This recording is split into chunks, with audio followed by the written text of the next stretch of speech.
રાજુલા શહેરની વિવાદિત હોસ્પિટલ મામલે હવે આમ આદમી પાર્ટી પણ સામે આવી છે અને આમ આદમી પાર્ટીના નેતા કિશોર દાખલાએ સવાલો કર્યા છે. આમ આદમી પાર્ટીના નેતા કિશોર દાખલા મેદાનમાં આવ્યા છે અને તેમણે કહ્યું કે માત્ર પ્રજાલક્ષી કામો માટે નગરપાલિકાના સાધનોનો ઉપયોગ કરી શકાય, અન્યથા કાયદેસરની કાર્યવાહી થવી જોઈએ. ત્યારે શું કહી રહ્યા છે કિશોર દાખલા, સાંભળી લો. પણ સંસ્થાના વાહનો હોય, પ્રજાલક્ષી કામ માટે મોકલવાના હોય, પણ કોઈ હોનારત થયું હોય કે કોઈના ઘરમાં કોઈ વિપતા આવી હોય એ સમય સંજોગ કદાચ આપણે મોકલી શકીએ, પણ પર્સનલ કોઈ વસ્તુને લઈને નગરપાલિકાના પણ સરકારીમાં ચાલતી કોઈ પણ સામગ્રી આપણે યુઝ કરી શકીએ નહીં. રાજુલામાં એક ખાનગી હોસ્પિટલ છે, સ્પર્શ હોસ્પિટલ.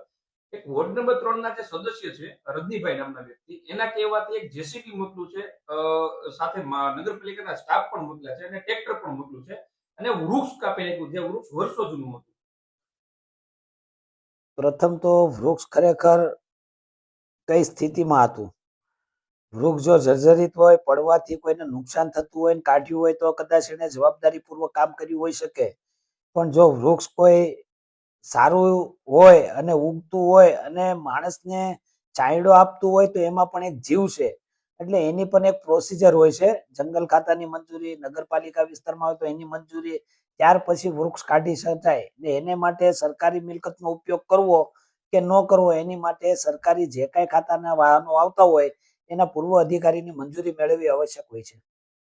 નગરપાલિકાના જ વાહન જો હોસ્પિટલ માટે વપરાતા હોય તો એક ચર્ચાનો વિષય છે, તો આપનું શું પ્રતિક્રિયા છે? એના તો હોસ્પિટલની તમે વાત કરતો હોય તો કઈ હોસ્પિટલ? સરકારી હોસ્પિટલ કે પ્રાઇવેટ? Private hospital. ના, પ્રાઇવેટ હોસ્પિટલ તો એવું છે કે પોતાના આજીવિકા માટે બનાવેલી હોસ્પિટલ હોય છે, એટલે એની અંદર લગભગ નગરપાલિકા કે કોઈ પણ સરકારી કોઈ પણ વાહનનો ઉપયોગ કરવો હોય તો એની પૂર્વ મંજૂરી અધિકારી આપવી પડે. કોઈ સદસ્ય, કોઈ સભ્ય કે કોઈ પણ પદાધિકારી પ્રાઇવેટ ખાનગી હોસ્પિટલમાં કોઈ પણ વાહન વ્યવહાર મોકલી અને કામ કરાવી શકે નહીં. અહીંયા અર્બુસા નામનું જે વૃક્ષ છે એને નગરપાલિકાના જેસીબી દ્વારા જમીન દોષ કરી દેવામાં આવ્યું છે. ખરેખર જો આ વાત સત્ય હોય, રેકર્ડ ઉપરની હોય તો એક વખતે પછી આપણા ઘણા વૃક્ષો નાશ પામ્યા છે. હાલમાં એક વૃક્ષ માતા કે નામના કાર્યક્રમ જ્યારે સરકાર ચલાવતી હોય ને જો એવામાં જો આ ઘટના ઘટી હોય તો ખરેખર આને ગંભીરતા લેવા જેવી છે.